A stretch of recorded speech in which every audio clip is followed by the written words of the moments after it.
Welcome back to Recharge, powered by RE/MAX of Michigan, where it's all about real stories, real strategies, real estate. My name is Kaylee Wilkinson, and today I have the pleasure of being joined by Kingsley Agassi, a rising agent from RE/MAX First Realty in Marquette. In just 2 years in the business, one with RE/MAX, Kingsley has built an impressive, momentum career. And we're diving into his journey today, the lessons he's learned early, and how aligning with the right brokerage has shaped his trajectory. Kingsley, welcome to Recharge. Oh my gosh, Kaylee Wilkinson. It's fantastic to be here. Thank you so much for the wonderful introduction. I don't know if I could quite talk about myself in that way. I mean, it's a pleasure to have you here. Yeah. I know that our roots go back a year now, but it feels like I've known you for a while. Yeah. But I'm so glad you're here. So thank you. For those that may not know who you are, can you tell us who you are, what got you into the business, a little background on who you are? Oh my gosh, just starting with the absolute hardest questions right off the bat. I am Kingsley Agassi. I'm with RE/MAX First Realty. I work out of Marquette, but you know, I pretty much want to work with people who want to work with me. So I end up seeing a lot of the UP. Yeah. And I am starting my third year. You know, I love putting people with people and people into places. It's just, that's your passion, your why, right? Yeah, it's what I enjoy. Yeah. You know? And you can tell that you enjoy it. But let's rewind the tape a little bit. What were you doing before real estate? Yeah, great question. What was I doing before real estate, and why didn't I get into it sooner? Well, yeah.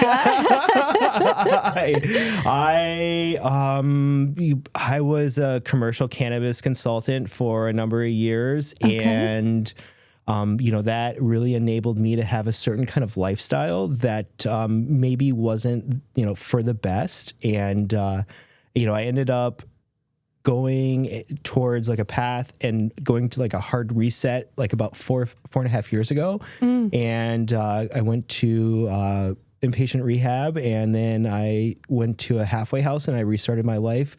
Wow. Working in the back of a Thai kitchen, making wontons. Wow. And getting my real estate license, and then, you know, ending up kind of, you know, the squiggly line that is life. Yeah. So in that squiggly line, in that gray area, when you were trying to rebuild who Kingsley was, how did you turn to real estate as opposed to any other industry? You know, I was very fortunate to meet someone named Mike Kibler, who he told me, you really want to find this circle where the things that you enjoy, and then there's an overlap for the things that you're good at. And then there's an overlap where the things that people will pay you a premium to do. And real estate really hit that overlap for me because I enjoyed this prospect of being able to have a reason to get to know the entire community.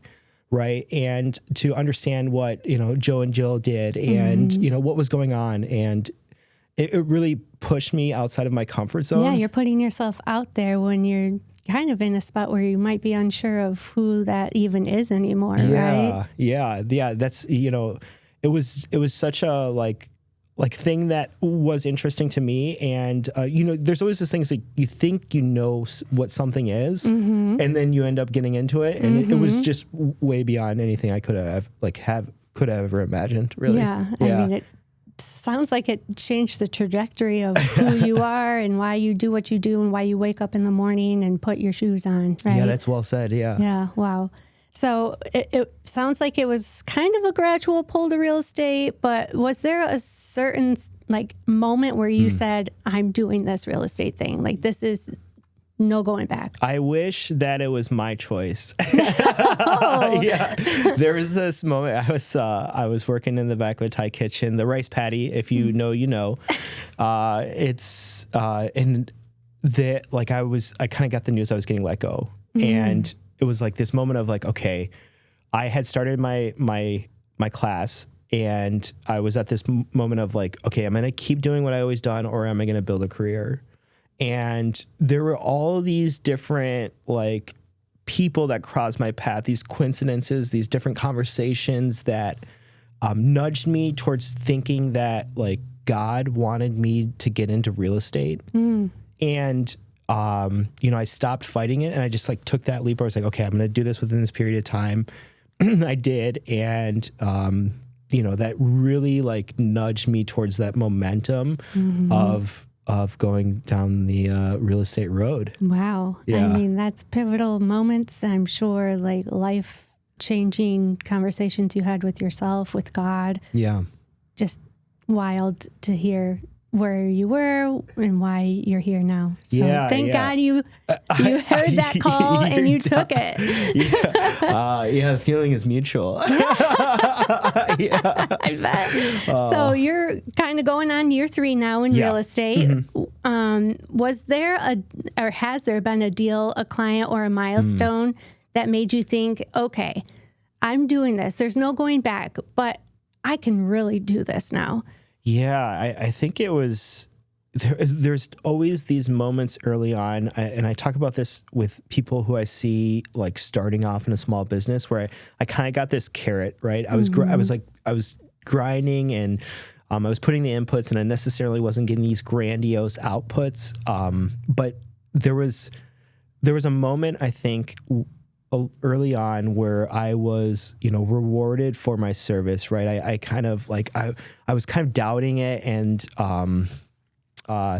then like something came together, and it really like, that's the pattern. It's not like any one thing. It's all of these moments where, okay, I'm starting to feel like I'm not like, I'm struggling, and there's like a gentle nudge from the world around me that's like, no, you're doing exactly what you're supposed to be, and you're exactly where you're, so. Well, I mean, it takes a special personality to make it through the first 2 years of real estate. Yeah. Like, you really have to be a go-getter, a self-starter, a kick in the butter. Like, you got to go, and you have to have that internal motivation. Certainly there's external motivations too, but I mean, that's... Kaylee, that's a wonderful way to say you have to be slightly insane. To do it right. You absolutely do. That's a great way to put it. So welcome to insanity. Embrace it. Yeah, right. I mean, I'm not alone, that's for sure. So what mistakes in year 1 are you grateful for now sitting here? Yeah. So, and I don't want to phrase this as a mistake, but I am grateful for like the brokerage I was at before, right? Because it's being there that has given me this like deep appreciation for being at RE/MAX, like truly, and not only like RE/MAX, but RE/MAX First Realty. So like I had to have that experience of like, you don't know what you don't know, right? And I was really like, I was really, I thought I was gonna be there forever, right? So so I'm grateful for that experience because it's helped framed how I view being at RE/MAX First. Yeah. So that's wonderful. Yeah. Yeah. So if you could go back to first year Kingsley and that first year brokerage, what would you tell him? Yeah, there's no perfect time, right? That's good. There's not like just start now, and this just came to me, but it was like, I thought I thought I didn't have enough like contacts. I thought I didn't have enough business. I thought that it was too expensive. I thought all these things, right? And little did I know, come to find out when I did come to RE/MAX First Realty, like I restarted again. And I was a month behind on rent. I was 45 days from a close. All my credit cards were maxed out. I had shut off notices on all my utility bills, and I just grinded when I got there, and I truly, I wouldn't have it be any other way, Yeah. And I think that's a phrase. We were just at regional conference, and I bumped into you at the gym a couple times, and You're getting after it. yeah, as one does. I was like, this is my people. But I think a phrase that you kept saying was, "There's no other way. There's no other way," and that seems to be like your motto almost, or your motivation is like, "There's no going back. Yeah. There's no other way." Like, I appreciate you noticing that. Of course, it's inspirational, and it's stuck with me since, and it will continue to stick with me. Thank you. Well done. So at some point after your first year, you did make the decision to move to RE/MAX First Realty. Walk me through that mindset and what led you there. Yeah, this is such a good question because it's these small realizations along the way that like kind of pull back the veil, and you're like, okay, there's probably more out here. There was like these things where I think I had reached the ceiling at where I was at very quickly, and there's no, I mean, no offense in that way to where I was, but I do know that there were a few things that I was like, okay, I don't feel like I'm in a room full of people just like me right now. I felt like I was very much alone. And I felt like the way that I wanted to do business was different than the people that were around me. That's incredible coming from someone that just started in the business. Like, you wanted to excel further, do more with more, and surround yourself with the similar like-minded people.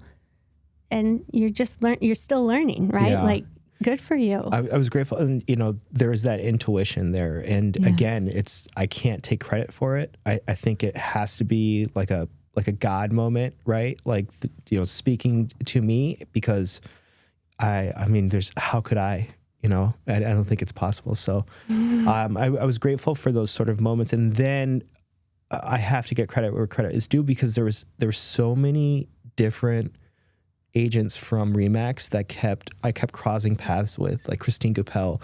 We were on the NC, like our North Central MLS subcommittee together, and she was like, "You need to be at RE/MAX," and it was completely unprompted, And then Shelby Hillier out of Fran's office was like, you got it. Like, there was a whiteout storm. We were showing houses like one day, and we crossed paths, and she's like, you got to come over, and it was just so genuine to have these people just without prompt telling me that I needed to be over there. Yeah.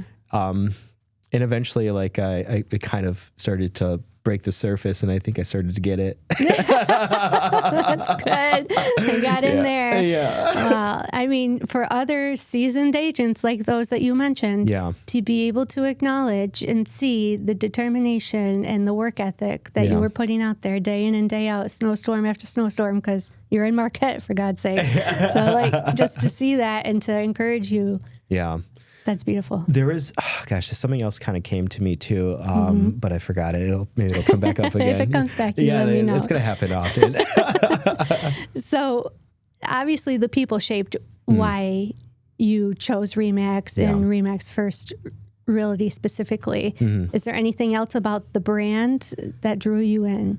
I think it's the people that the brand attracts. Yeah. Right? It's you, it's Ashley, it's Mike, there's something about, like, there's a reason why you guys are, a part of this, right? And so I've been reading, so when I came over, Fran gave me a copy of Everybody Wins, the lessons and stories behind RE/MAX.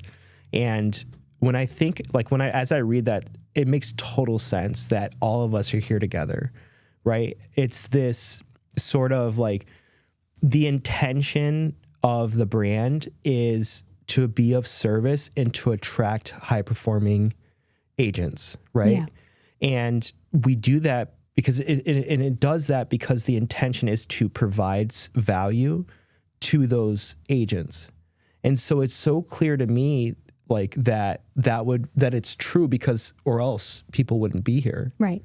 The top agents, the most professional agents in the industry, all together under one brand roof is a beautiful thing. We can talk about like all the benefits that has. Yeah, right. Or like being in a room like at regional conference where you're just surrounded by these top agents, shoulder to shoulder with them, brainstorming with them, networking with them from all over the state. It's just incredible what fully motivated agent can do under the RE/MAX name and with the right brokerage and the right agents, and it just all works together. And when it does, here we have. I can only take credit for what I've done. As you should. But let's talk about the leadership. At First Realty specifically, Fran Sevegney, your broker owner. We love him. We adore him. He is legendary. Talk to us about your relationship with him. It's a relationship I value very deeply. I think, and I know Fran is somebody who is he's loyal, and he will go to bat for anyone that's at his brokerage. And there is not a modicum of doubt in my mind that is true. And so, I feel like I could just go like, I haven't met too many human beings that are where they're at, and genuinely you can tell are happy when you win. And there's Fran is that human, and he wants to know how he can help. And his ability to lead in the face of adversity is, it's truly remarkable. He's amazing. And I know you feel it in your office, but anytime he is present anywhere, anybody will feel that from him. He is cheering every single person on. There's something too I want to add. It can't be easy to manage so many big personalities. I think we're in a really unique industry where there's so many big personalities, and to keep the peace under one roof, remarkable, right? He's a chameleon sometimes too. He just will absorb what's happening in the room, take it, and still lead from the front. And it's a beautiful thing. And we could sit here all day and talk about Fran Sevegney if you wanted to, but I'm honored to be able to call him like a mentor and my broker owner, and also a friend. So great. How has his leadership though changed your business and your life? Day one, when I came over, he sat me down and he goes, "Okay, what packet do you want to go through?" Right. And then I was like, well, seller's packet. I want to represent more sellers. And he did it, and he went through it, and I just like a sponge. I just like watched. And so he led by example, right? He walked me through as if I was a seller. And this gave me the ability to like, he's always just been like, Kingsley, stop trying to reinvent the wheel. Actually, he said that last week too. So, I don't know if you see the theme here, Kaylee, but I got to be told like a lot of times. A little stubborn. It's fine. But his ability to be able to lead by example is I think one of the most powerful things too. And it's important to say, it's like I think that's a big reason why I'm there. And I've been approached by other brokerages, and it's I don't know how to say this, but I don't know how to tell them that I'm happy where I'm at, and I also don't respect them as much as I respect my broker owner. And so there's just something so, one, personally and professionally, like that he excels. And that's really. And I'm sure that translates to your business too, where like you want to represent him in his office in the best way that you can. Not that you wouldn't anyway, but just to have that professionalism and that integrity behind you 110%. Yeah, it's I end up finding myself into a lot of like different types of deals. Yeah. And I know that I can always come to Fran and go, hey, I got this. I know there's something here. How do I do this? And I love, like, there's that, and it probably leads into some other questions you have, but it's also like having that enables me to just like all gas, no brakes. Yeah. Yeah. All right. So has he ever pushed you in ways that you didn't expect? Yeah. Oh man, the worst thing is to be on his on Shannon's Shannon's calendar with something to do. Yeah. You're like because you're gonna hear about it all the time until you get it done. And it's like it's that way that he delivers what he's seeing that I'm missing, and like the way that he's like he presents it as this is like a solution to be able to like you're this is why this is important and what you can do about it, right? And I think that is like, as a newer agent, it's so easy to like just like this is a big part that he kept phrasing to me early on, and this really helped me to like stack like a lot of deals together, which don't go like this. You know, like newer agents, they get a deal or something together. They took they take their foot off the gas, and then they end up having no deals the next month. Yeah. And he kept telling me that, and I actually kept listening. And so that enabled me just to like keep things relatively consistent, you know, going in. And he gave me the to-dos to be able to like structure my business so that I wasn't doing that as hard. And so, you know, what that looked like was getting a board, you know, to put all my deals on and not just having it all over my head. There you go.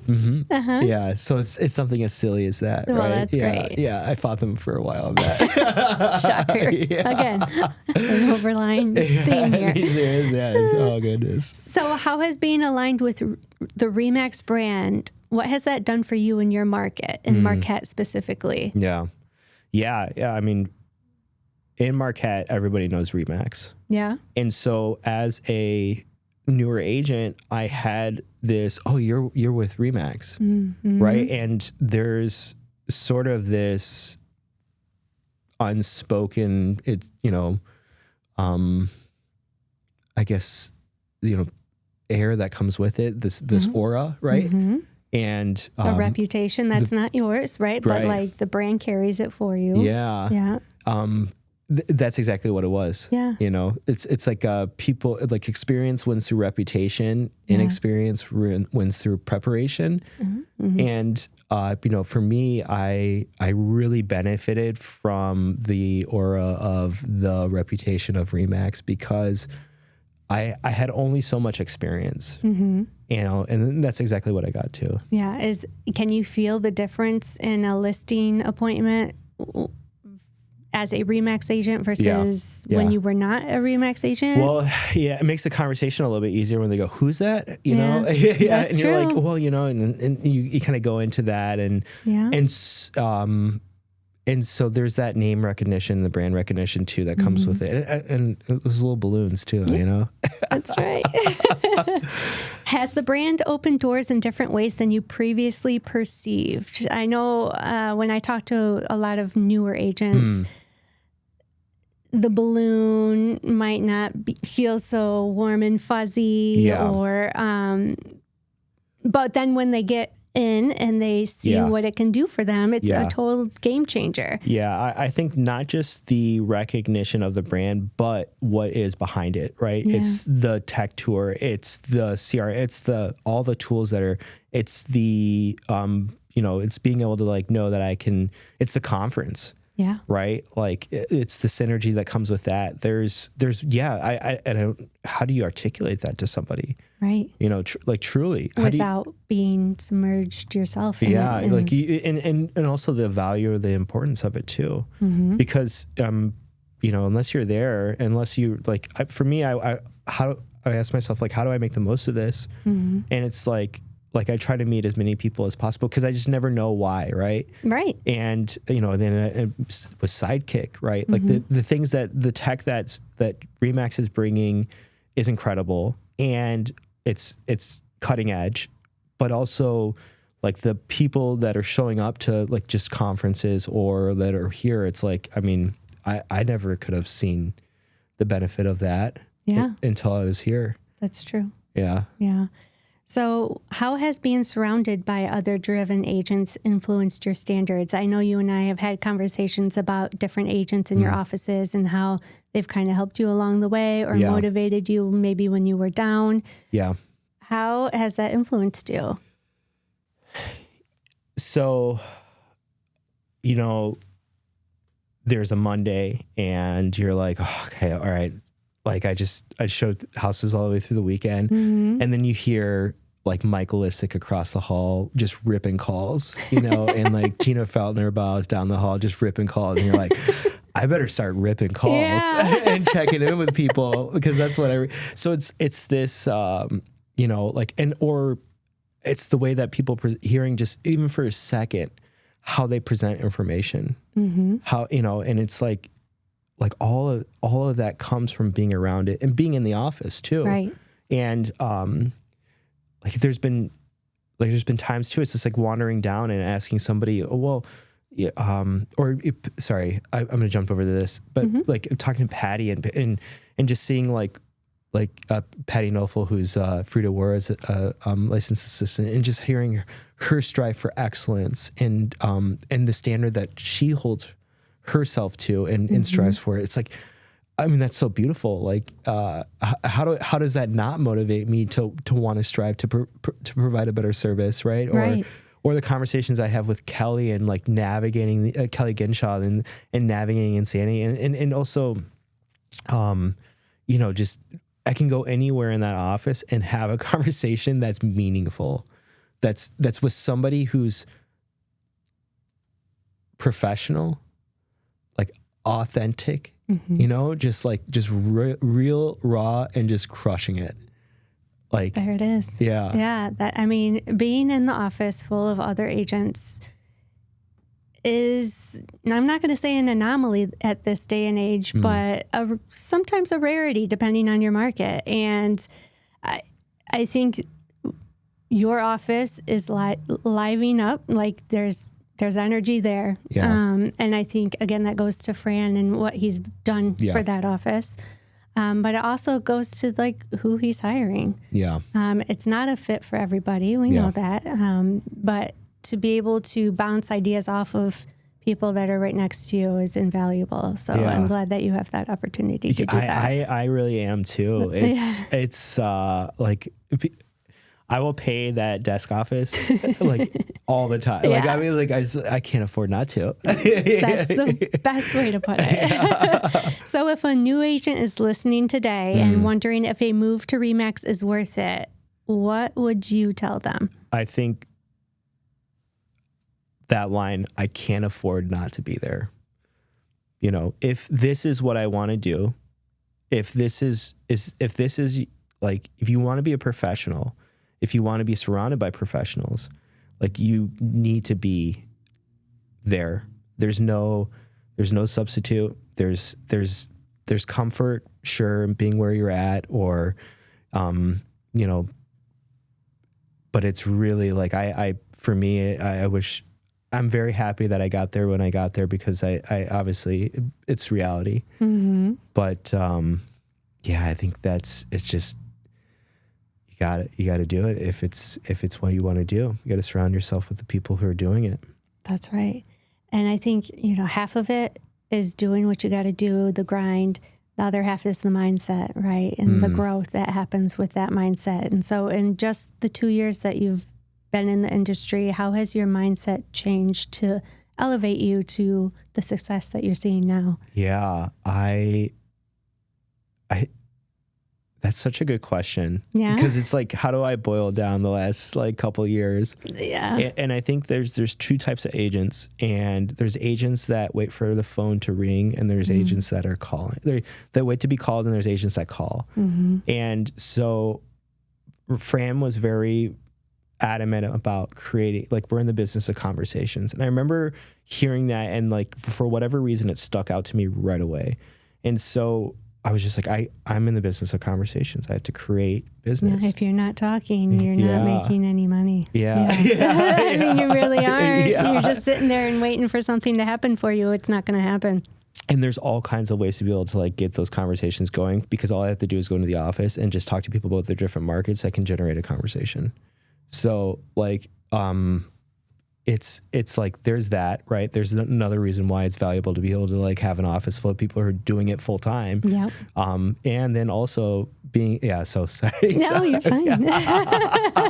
It's a lot. Really, Megan. Where are we going? So, I mean, mindset, yes. But what does a productive work week look like for you now versus year one? Yeah. Yeah. It's got to look like night and day. Yeah. There was just so much. I was like, I'm just going to grind. Like I'm going to, I think that's important, right? Like I just came at it with like this ferocious intensity. I said yes to everything. I still do, by the way. If you have a referral for me, I want it. Yeah. Love it. But it's also like, I didn't block out my time I had a lot of like, I was dropping the ball in the keeping updates for people that need to be for reaching out for the people I needed to reach out to. It was just I was just purely like just throwing stuff at the wall. I was in complete survival mode. Like I was just trying to like, just make, like all I knew is I needed to make it a week at a time. Like that was my goal. Yeah. I was living a week at a time. And so the way that my week, which I think is the question, the way my week looks now is very much like, okay, I've just determined what are the things that if I do are like, how's the best way to spend my time? Right. And in that, like I work on what that looks like weekly.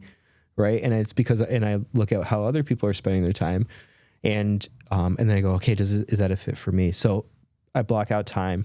It's very much more structured than it was before. I'm setting time aside to make sure that I'm having those conversations with people and also marketing the properties that I have, and also being a part of like the community. And then most importantly, the time that I have for myself. I know it's so cliche. I'm so sorry, but it's like, it's incredibly important. My morning is non-negotiable for like hitting the gym, as you're very well aware. I love that. Yeah. It sets the tone for the day. It sets your energy for the day. Yeah. It makes such a big difference. And I used to be someone that was like, try to get their workout in whenever I can during the day. 'Cause I'm not going to wake up at 5 a.m. and grind right away. Like, why would I when I can sleep? Ever since I started that 5 a.m. alarm, it has changed my life dramatically in the best way possible. Yeah. And yes, it sucks. Would I rather sleep in? Of course. But my day is surrounded by that one intentional hour that I get to myself where I can do what I need to do and start the day on a positive note. And in order for me to show up as the best, like for others, I need to be the best version of myself. Yep. I already have determined that. And in my own experience has validated that. And it's like, that thing is that thing that gets me to there. Amen. Yeah. So where do you draw all this confidence from now? I've been very fortunate to have people who have been willing to share their mindset with me. Right. And I've been even more fortunate to be able to hear some of it and have it stick with me. And I think that, if it wasn't like, there's that Isaac Newton, it was like, we're standing on the shoulders of giants. Yeah.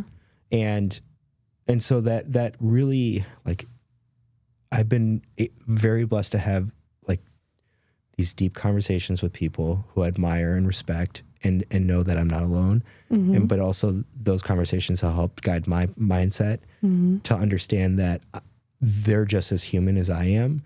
And so that the way that I am is completely acceptable. And so from there, like the biggest thing that my pursuit in life is to be able to like be authentically me. So I'm just trying to do that. And the fact that you can do that in the most authentic way and have a career built on you and your personality and who you are. Yeah. And have people call you and ask you to make their biggest purchase of their life and navigate them through that. like, what an honor, Yeah, right? Like, yeah. what a beautiful thing. And for you to sit here and still say that you're willing to learn and absorb anybody's information and sit in a conference room and learn more, like, you're going to do huge things, Kingsley. And I hope you realize that. And maybe you don't, but like, Thank you, Kaylee. the future for you is so great. And I can't wait to sit and watch and cheer you on because I can see it. I'm very blessed to be surrounded by people with that perspective because it's also been a part of my experience to get me to where I am, to have that voice and to be told it too. So thank you. Yeah, we're all behind you. Oh my gosh. So let's quick close here. Okay. First thing that comes to mind when I say these things, right? Okay. Biggest lesson in 2 years. Consistency beats intensity. Nice. Yeah. One word to describe RE/MAX. Okay, it's actually 2 words. Oh, yeah. okay. Everybody wins. Okay. Yeah. All right. One piece of advice to someone entering real estate. Actually, so I heard this from Cheryl Jackson. Okay. Yeah. I met her at a cookout when I was still at a different brokerage, and she said, "Read The Secret and work at RE/MAX." Legit? Yeah. Okay. And who are you most grateful for in this journey? It goes without saying, Fran Sevegney definitely helped me to be where I am today, like personally and professionally. But there's just to name everybody would just be so like. I also have to get a shout out to Kelly Genshaw because she's helped me so much along the way, and there's so many people, like everybody in the office that has been like so supportive in the ways that they may or may not realize. So. Well, that's beautiful. Yeah, that's been, and then there's just a number of people. I want to start listening, but I'm like, there was one, now there's two. We keep going on. I get it. Yeah. Any last words that you want to leave us with today?